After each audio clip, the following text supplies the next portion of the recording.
Good morning, televiewers on my Media Prime Television. Thank you so much for joining us once again on this other edition of The Brief, live on this very channel, a program where we always get to dig several layers beneath the major headlines as captured by newspapers. On today's edition of the program, the newspapers are focusing on the Anglophone crisis as well as the World Cup in Qatar that is ongoing. We shall look at those major headlines that the newspapers are focusing on this morning. Talking about the Anglophone crisis, Enow, the self-styled secretary of the Virtual Republic of Ambazonia, his activities in Cameroon has been uncovered.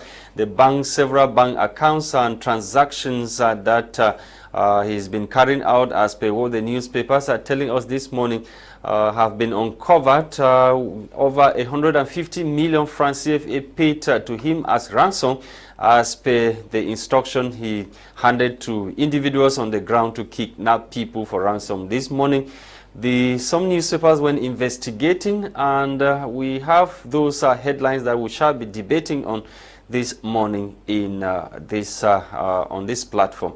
Thank you for staying with us. Let's find out what the French newspapers gather for us this morning with Gwladys Bomotonguina. Bonjour Gwladys. Bonjour à toi Lasha. Bonjour à vous fidèles téléspectateurs de My Media Prime Télévision. C'est l'heure de débrief et nous débutons ce matin en sport effectivement pour parler de football avec le match Cameroun-Serbie, le match nul Cameroun-Serbie. Le journal Mutation Quotidien ce matin en parle en grand titre pour parler ici du grand suspense. C'est du moins le grand titre ce matin de Mutation Quotidien. En effet, le journal nous révèle que grâce à Vincent Aboubakar, entré en cours de jeu et désigné en même temps homme du match, le Cameroun conserve donc ses chances de qualification au second tour de la Coupe du Monde. Les détails sont donc en page 15 de Mutation Quotidien ce matin. Page 4, le journal nous fait retour sur le drame de Damas le jour d'après. C'est dans cette édition de Mutation Quotidien. Mesdames, Messieurs, nous poursuivons avec Émergence Quotidien. Ce matin, on parle aussi en grand titre du match nul Cameroun-Serbie. Cameroun 3, Serbie 3. Tsunami dans la tanière, c'est le grand titre ce matin paru par Émergence Quotidien. Le journal nous révèle qu'après un match nul qui n'augure donc rien de bon, l'avenir des Lions indomptables au Qatar s'inscrit donc en pointillé. L'affaire André Onana, c'est dans cette édition de Émergence Quotidien à sa page 11. En page 3, le journal nous parle de manuel scolaire au Cameroun. Le Cameroun perd donc 500 milliards de francs CFA par an en ce qui concerne les manuels scolaires et pour cause, leur production est faite à l'étranger. Nous restons toujours dans Émergence Quotidien à sa page 2. Le journal nous parle de l'éboulement à Yaoundé. Le Cameroun pleure donc ses morts. Nous poursuivons, mesdames, messieurs, avec Terre Promise Hebdo qui parle aussi en grand titre de sport. Qatar 2022 mené 1-3 dès l'entame de la deuxième mi-temps. Les Lions indomptables sont donc parvenus à rétablir l'équilibre grâce à 2 buts de Vincent Aboubakar et Eric Maxime Choupo-Moting. La qualification pour les 8e passe donc par une victoire sur le Brésil et c'est encore possible. C'est du moins l'intitulé ce matin de Terre Promise Hebdo qui a présenté aussi cette action comme une remontada fantastique. Nous restons toujours dans le même journal en page 7. Le journal nous fait un retour sur l'éboulement des terrains à Yaoundé. L'ombre de la mort plane toujours. Un éboulement de terrain a donc enlevé la vie à plus d'une dizaine de personnes au cours d'une cérémonie de funérailles organisée dimanche dernier. Et ce, au quartier Damas, dont la commune de Yaoundé 3e, une école primaire bâtie donc sur un site, se retrouve au bord du précipice. Une autre catastrophe est donc parvenue. Voilà donc l'information parue ce matin par Très Promise Hebdo à sa page 7. Nous continuons avec Info Matin qui nous parle des Lions indomptables. L'espoir demeure après la défaite 0-1 à la première journée face à la Suisse. Vincent Aboubakar et ses coéquipiers ont donc arraché un match nul 3-3 ce 28 novembre devant la Serbie. Les détails sont en page 3 d'Info Matin. Mesdames et messieurs. Nous clôturons avec l'économie quotidienne ce matin qui nous parle en grand titre de l'Afrique centrale. Le Cameroun est donc classé parmi les pays les moins industrialisés. Le pays est dévancé par le Gabon, la Guinée équatoriale, la République démocratique du Congo. Le Congo, selon un classement effectué dans le premier rapport sur l'indice de l'industrialisation en Afrique, publié ici par la Banque africaine de développement, l'Union africaine et l'Organisation des Nations unies pour le développement industriel. Les détails sont donc en page 2 de l'économie quotidienne ce matin. En page 3, le journal nous parle de l'eau et de l'énergie, travaux publics, transport au Cameroun, les priorités du gouvernement en 2023. C'est dans cette édition de l'économie quotidienne. En page 5, le journal nous parle d'adduction en eau potable à Yaoundé. Le projet Pas-Épice réalisé donc à 91,8%. Nous restons dans le même journal en page 5. Le journal nous parle du développement de l'agriculture. Les pays membres régionaux de la BAD en conclave à Yaoundé. Mesdames, Messieurs, voilà donc pour vos titres ce matin en langue française. Place à la découverte de ces titres en langue anglaise avec toi, Lasha.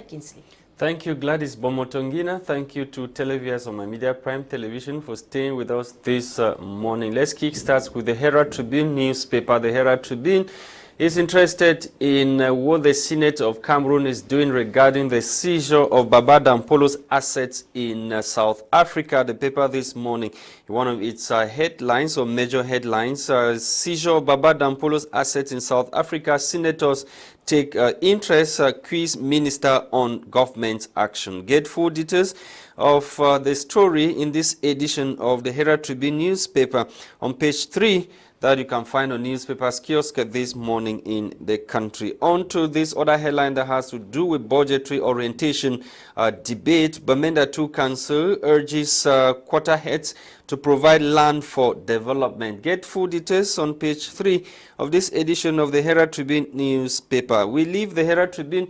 We are with the Guardian Post newspaper. The Guardian Post is also interested in the seizure of Baba Dampolo's assets in South Africa. Senate waits into seizure of the business magnate's assets in South Africa. And the paper tells us further that the Senate of Cameroon has waded into the seizure of the assets of continentally acclaimed and respected Cameroonian-born businessman El Haji Baba Dampolo by South African government and based or South African First National Bank FNB. And the paper says further that the seizure of Baba Dampolo's asset worth over 500 billion francs by this bank was brutal and unjust. Get full details on page 5 of this edition of the Guardian Post newspaper, talking about what the Senate of Cameroon is doing to reverse the situation of the business magnate in South Africa. We continue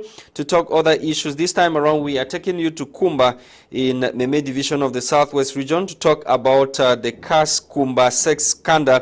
Arrested vice principal, 2 teachers chained to prison, and more arrests in the days ahead as investigation continued. Get full details in this edition of the Guardian Post newspaper. And Yaoundé landslide, survivor who lost mother, brother, uncle, friend recounts tragedy. And of course, it was that was in Yaoundé in the early hours of that fateful day. That was 6 a.m. Yesterday, that hundreds of Yaoundé city dwellers trooped into the scene of the unfortunate landslide that killed at least 14 persons and injured over 10, according to the governor of the Central Region, Naseri Paul Biya. Get full details of what the government is doing when it comes to that disaster, the landslide that occurred in Yaoundé recently, killing 14 persons, in this edition of the Guardian Post newspaper on page 2. We leave the Guardian Post. We are with the Sun newspaper. The Sun is focusing on the action of local administrative authorities in the Southwest region. Southwest governor confirms dethronement of over 36 chiefs in Fako division of the Southwest region. Full details of that story on page 8 of the Sun newspaper that you can find on newspapers kiosk in the country this morning. National Assembly scrutinizes 2023 state budget of CFA 6,345.1 billion. We are told that there has been an increase in the budget of over 265 billion francs CFA compared to the budget that is in or the current budget for this year. Parliamentarians will be debating or are already debating on the budget for 2023. The bill was sent to Parliament recently with the sum that we are telling you this morning, 6,345.1 billion francs CFA as budgets for 2023 for Cameroon. We take you now to the Chronicle Times newspaper. The Chronicle is focusing this morning exclusively on the Anglophone crisis in the Northwest and Southwest region. Chris Anou's ransom receiving account uncovered, writes the Chronicle Times newspaper. The underground transactions of the self-proclaimed communication secretary of the Virtual Republic of Ambazonia, Christopher Enow, have finally been leaked. The details show that the man who claims to be fighting for the interests of the people of the Northwest and Southwest regions of Cameroon has received over 150 million francs CFA as ransom from families of persons whose kidnapped he ordered in the Northwest and Southwest regions of Cameroon. This newspaper has also seen documents of recent properties of Enow bought in capital city of Yaoundé. Get full details in this edition of the newspaper talking about the accounts of Chris Enow that has been uncovered in Cameroon, his transactions. And we're taking you to Moyoka subdivision in Fako division of the Southwest region to talk about the slaughter of a citizen over there. And this time around, another investigative piece, how Sako Ekome ordered assassination of Comfort Tumasan in that part of the country. Still member of the self-proclaimed Ambazonia or Virtual Republic of Ambazonia, who say they are fighting for the rights of the population of the Northwest and Southwest regions of the country. Shocking revelation again, Amba struggle transformed into demonic sect, right? The Chronicle Times newspaper. The Ambazonia struggle is now transformed into demonic sect with the killing of the citizens in the Northwest and Southwest regions, as per what the Chronicle Times newspaper is telling us this morning. Thank you for staying with us, televiewers of My Media Prime. Those are the headlines that the English newspapers gather for us this morning. We are told by our technician or producer that Dr. John is already joining us on the line to South Africa, and we equally have with us in the studio Gerard Nanji, who is an active member of the PCRN political party of Honorable Cabralibi. We begin in South Africa with Dr. John. Doctor, good morning, and thanks for joining us once again. Good morning, Mr. Kingsley, and good morning to your televiewers. And I hope they are all well. And a special greetings to the televiewers, because without them, we don't have Media Prime TV. So they are very special people to all of us. Thank you for inviting me this time. Thank you, Doctor. Thank you very much. And Gerard Nanji, thank you too for joining. Good morning. Good morning, Mr. Kingsley. Good morning, Madame Gwladys. C'est toujours un honneur pour le PCN lorsque nous sommes conviés sur votre somptueux plateau. Il faut dire que à partir du moment où je suis convié sur votre plateau, j'ai cette politique que j'utilise toujours. J'essaie un peu de relayer l'information sur les différentes plateformes des réseaux sociaux où je suis abonné et dont je draine beaucoup d'abonnés. Donc actuellement, ils sont nombreux qui sont en train de suivre en direct. D'ailleurs, il y a déjà comme ça une qui, à partir d'aujourd'hui, est une fidèle abonnée sur votre page. Donc je fais comme ça allusion à Nadine Chouambou Choupé. Elle est sous-officier de gendarmerie qui nous suit en direct. Et vous pouvez imaginer comment est-ce qu'elle pourra donc faire venir aussi ses collègues ou alors ses camarades qui seront... Of course, we promote Republican values, and we are for development journalism, not destructive journalism. Whatever thing we say here, we say for nation building. Thank you for that comment. Doctor, we begin this morning with the Chronicle Times newspaper that is focusing exclusively on the Anglophone crisis in the Northwest and Southwest regions. And the paper this morning is telling us that an account belonging to Christopher Enow, who passes for the communications secretary to the Virtual Republic of Ambazonia, uncovered that he received money worth over 150 million ransom paid to that account in his name.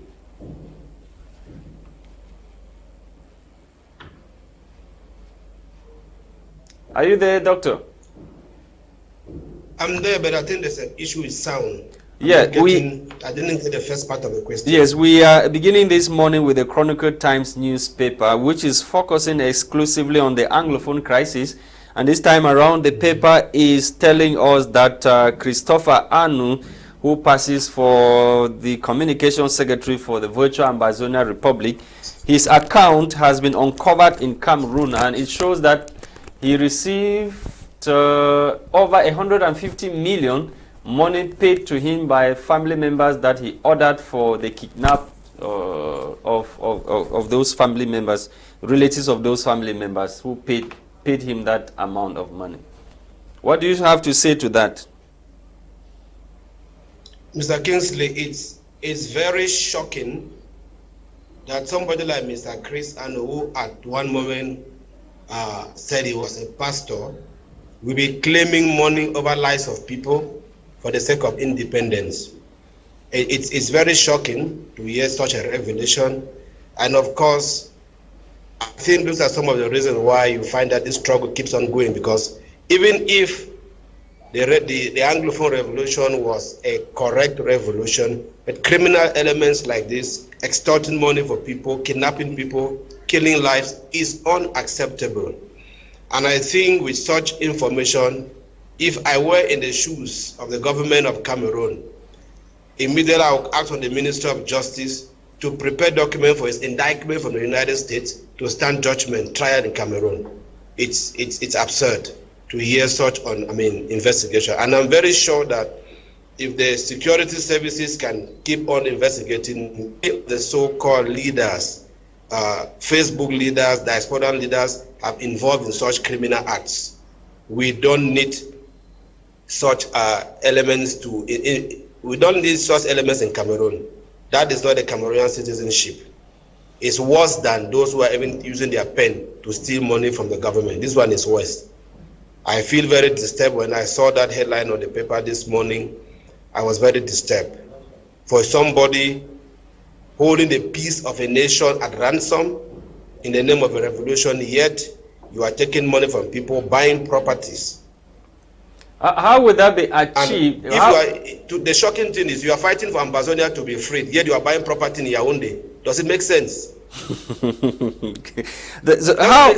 How would the Cameroonian government achieve this? Because we've often heard of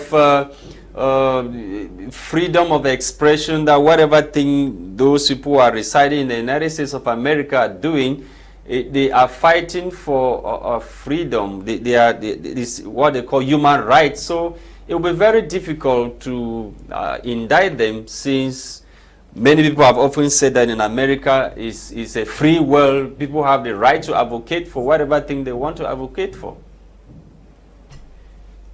Mr. Kizzy, in as much as America is a free world, I don't think America will abuse its freedom of expression by harboring criminal elements. We've already have proof of that money being uncovered. So having proof of that money being uncovered and people they have kidnapped is enough evidence, except the US as a country or as a government wants to make their own laws to become mediocre as harboring terrorists. And of course, they are one of the biggest countries in the world fighting terrorism. What Christopher Enow did for me is like an act of terrorism. So I think Cameroon has got a diplomatic relationship with America, and I'm very sure that when they walk along the diplomatic corridors and the corridors of law, there will be a way out to figure this. Because people have died.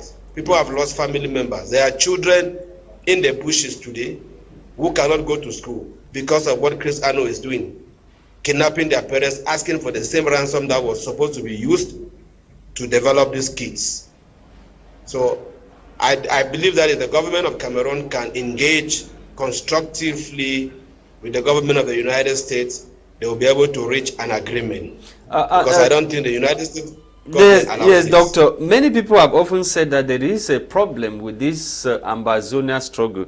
Another shocking revelation still by the Chronicle Times newspaper this morning, talking about a lady who was slaughtered in Moyoka subdivision, Fako division of the Southwest. We are told that it is Sako Esame that ordered for the slaughtering of that young woman in Moyoka. Is there not a problem with the struggle? Do you have the feeling like many others that the struggle has been hijacked by those that some people call criminals? Yes. Yeah, I think for Sako Ekome, who calls himself president, to have ordered the assassination of Comfort Tumisan, it tells you that he wants to cover his dirty track. And in no way should you order for a citizen to be assassinated. He calls himself the president of the Facebook Republic. He calls himself the president. And how can you be a president and you order the assassination of your own citizens? That is already the size of dictatorship. And a barrier to democracy. So if the country, if Ambazonia were to be a country on its own, with Sako Ekome as a president ruled by it, is that how he's going to rule the country? Ordering the assassination of citizens which he believes they have credible information about him, about his misdeeds, about his embezzlement of their funds. I think that is unacceptable, if I got your question well. Thank you, I think the government should do much to make sure such elements are brought to book. Okay, Doctor, thank you very much. We'll come back to you. Gladys, time we go to Gérard. Monsieur Gérard, nous parlons ici de la crise dans le nord-ouest et le sud-ouest. Un Camerounais vivant aux États-Unis, son compte est celui-là qui reçoit l'argent de rançon. On parle ici de 100 millions de francs CFA dans son compte. Oui, vous savez, j'ai cette habitude de le dire.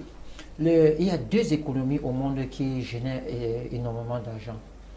L'économie de la guerre et l'économie de la drogue. Voyez-vous, aujourd'hui nous sommes dans une situation au Cameroun qui n'avait jamais existé dans le temps.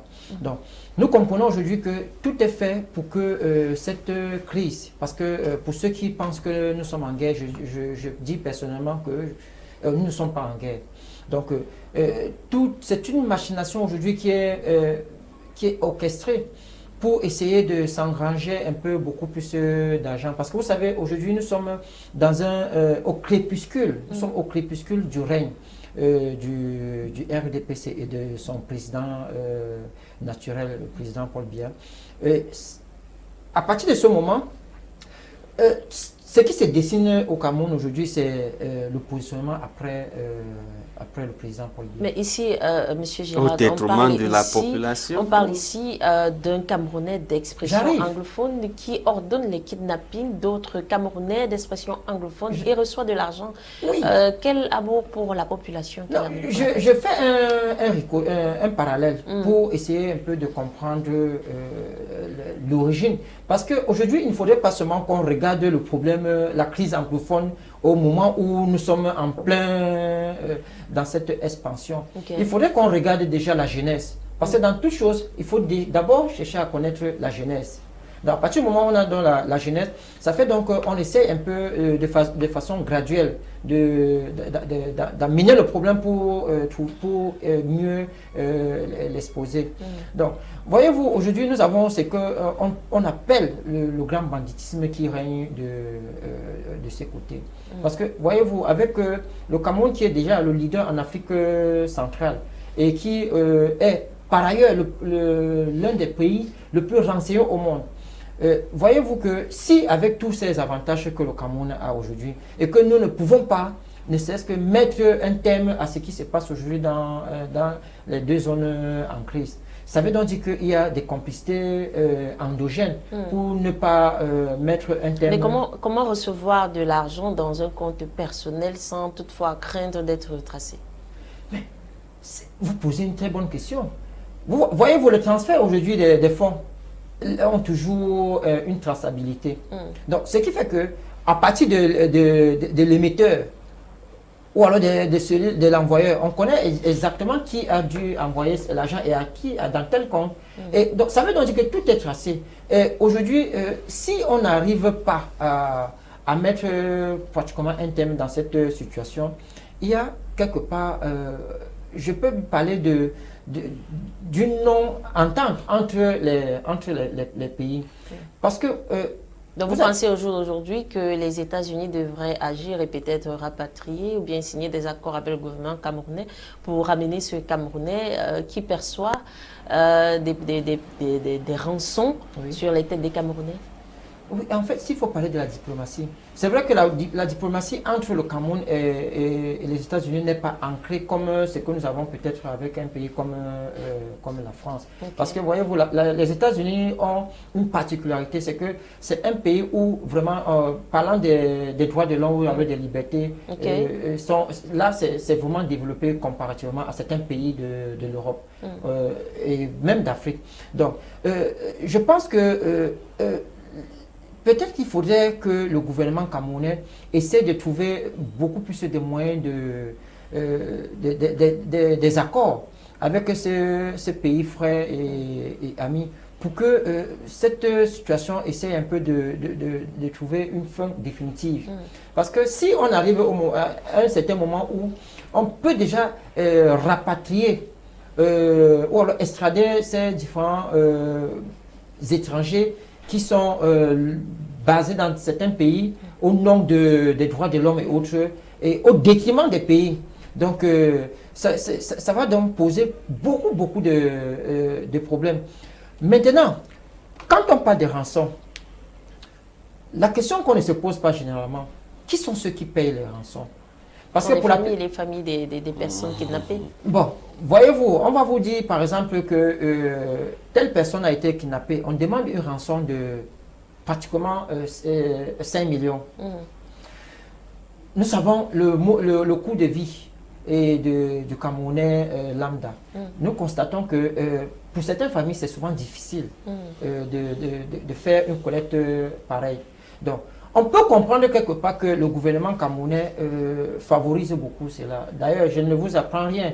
Il y a une sénatrice qui récemment avait été kidnappée. On ne sait pas par quelle alchimie elle a été libérée. Parce que vous voyez que, avec l'exemple que nous connaissons tous là, dont je fais allusion, il n'y a pas eu tellement un événement de cette situation. Donc il serait important que le gouvernement camerounais essaye de signer d'autres accords, ou les accords supplémentaires vis-à-vis des États-Unis par rapport à l'extradition de ces Camerounais basés dans leur territoire. Doctor, don't you think that there is a problem with Cameroonian US diplomacy?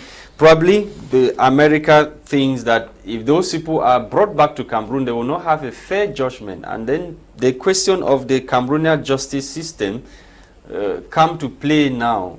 Reason why those people can still stay in America. You hear people ordering for the fingers of CDC workers to be chopped off. You know, people ordering for citizens to be killed. And the American government is not doing anything. They keep harboring those people.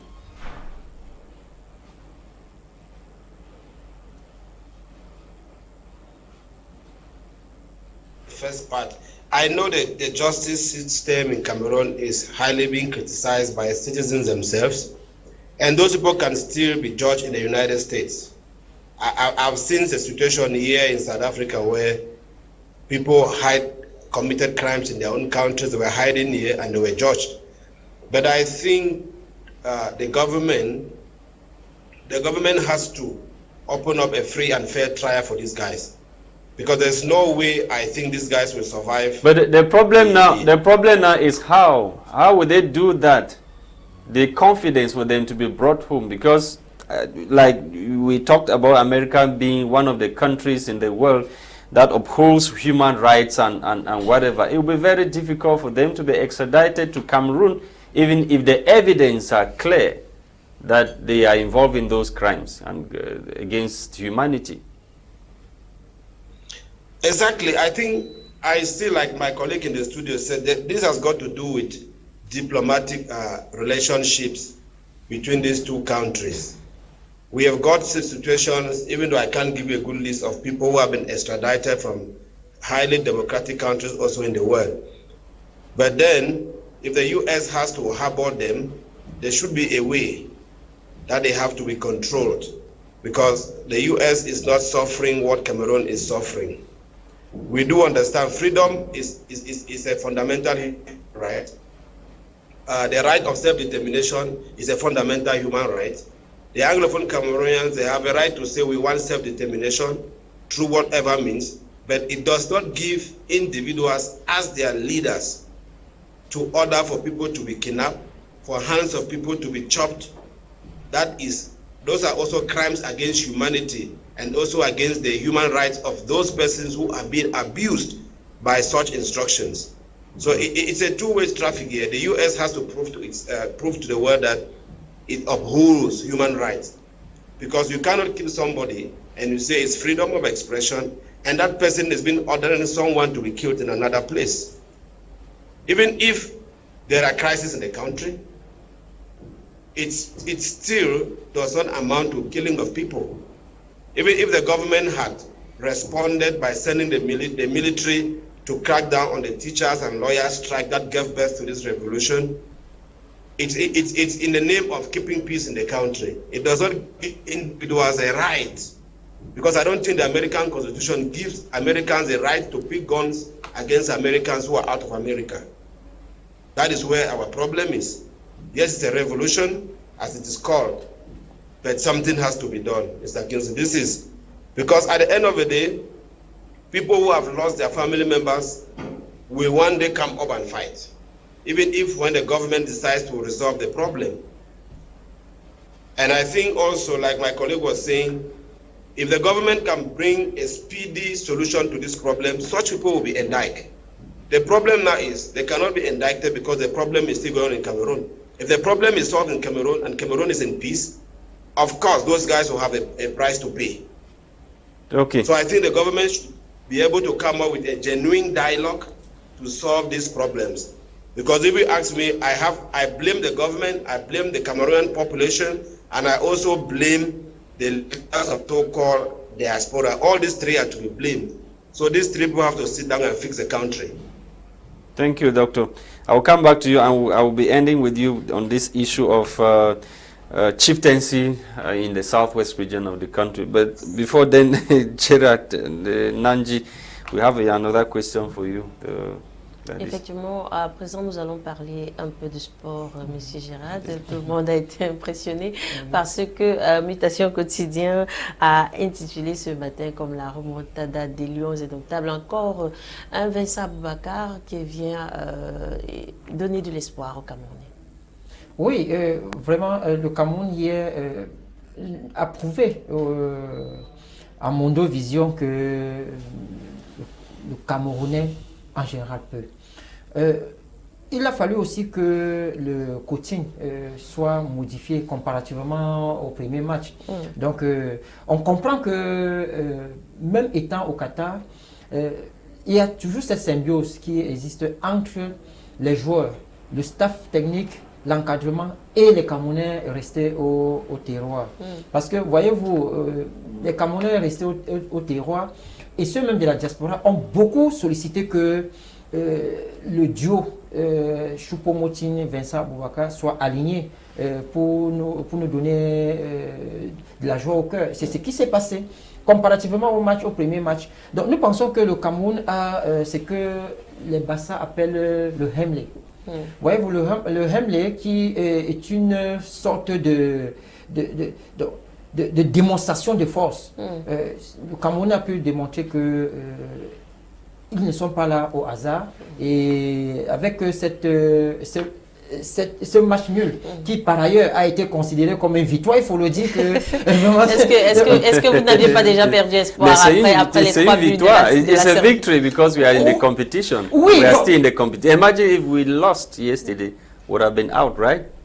Non, bon, mais... Yesterday, and is there any hope for the Indomitable Lions as they take on Brazil in their next encounter?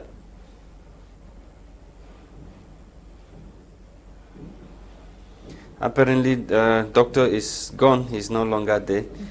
Hopefully, we'll have him back to talk about the match between Cameroon, the match that Cameroon played yesterday, and of course they drew 3 goals each side. And of course, Gerard, let me take you to the southwest, or Eric rather, let me take you to the southwest region to talk about this issue of chieftaincy, where over 36 chiefs have been, their titles have been cancelled by FACO SDO. How did on parlait du chefferie, des chefferies qui ont été annulées. Comment ils ont fait pour avoir leurs titres qui ont été annulés par le préfet du FACO? Vous savez que l'obtention d'un titre de chefferie est à la base acté par le préfet du département, qui met en ampliation le ministre de l'administration territoriale. Donc, il peut s'avérer qu'il y ait une Mais on parle de 36. Oui. Ce n'est pas 2 ou 3, on parle de 36 oui. chefferies. Vous savez que les chefferies traditionnelles aujourd'hui au Cameroun sont souvent sur une lignée. À partir du moment où il y a une contestation qui se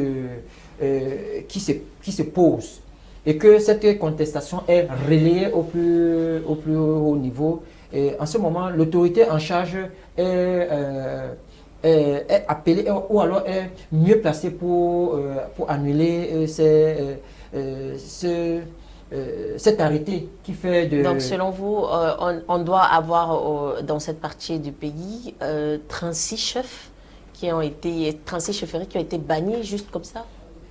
Ça s'est passé comment qu'on crée 36 chefferies et on annule? C'est le même gouvernement qui a créé. Il est en train d'annuler. Non, vous savez, je vous ai dit,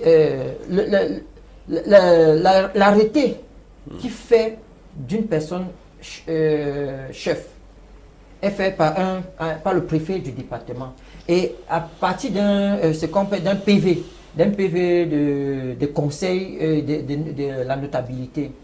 Si déjà cela a été fait dans les bons et due formes, en ce moment, l'autorité octroie donc l'arrêté.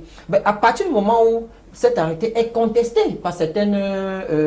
parce qu'il faudrait qu'on cherche donc maintenant les raisons de ces annulations. Est-ce que ça a été des contestations? Est-ce que c'est peut-être l'orgueil du préfet de la localité?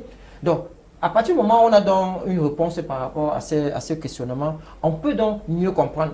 Et comme je vous ai dit, le préfet qui, lui, arrive et vous donne cet arrêté, celui le successeur est habilité ou alors est à même de vous retirer cet arrêté en fonction de l'analyse que lui il fait à son... Pourquoi créer d'abord dans tout ceci? You create and you cancel, create and cancel. Non, vous savez... What logic? Il faut dire que, allons sur la base que le préfet comme le sous-préfet sont les représentants du président de la République dans un département ou dans un arrondissement. Donc, c'est à lui de juger la nécessité d'octroyer ou d'annuler.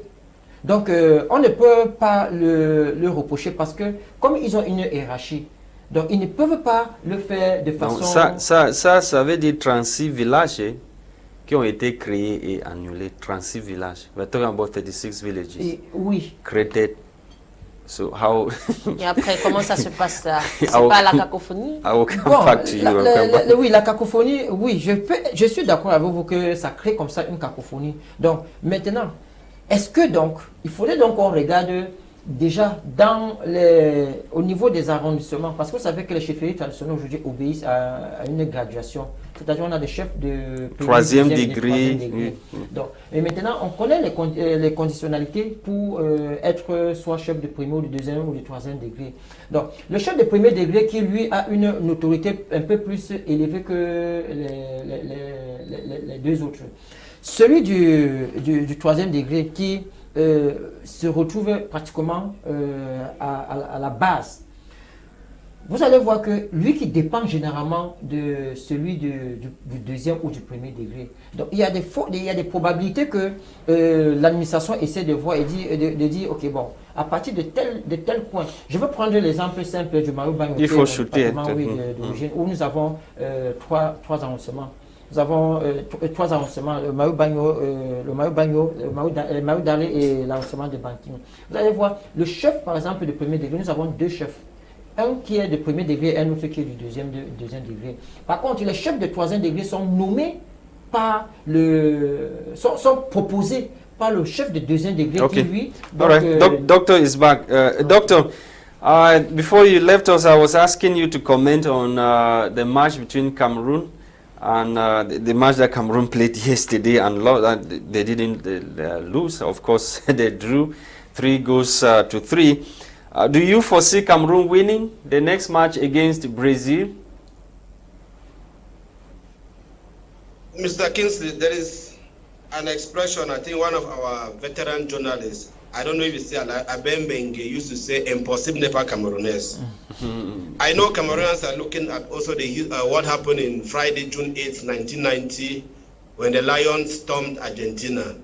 But you could see that the quality of the players the Lions had that time and the quality of this one is different.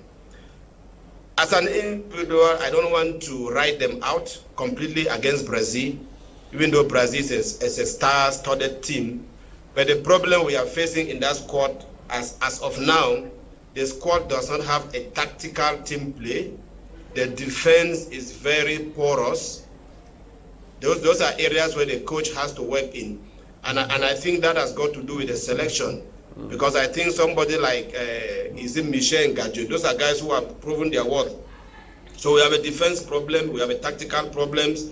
There's what we call the reaction time. The reaction time of the strikers is very, very slow for a World Cup standard. The reaction time is very slow. So against this match in Brazil, Brazil is a very, very swift team.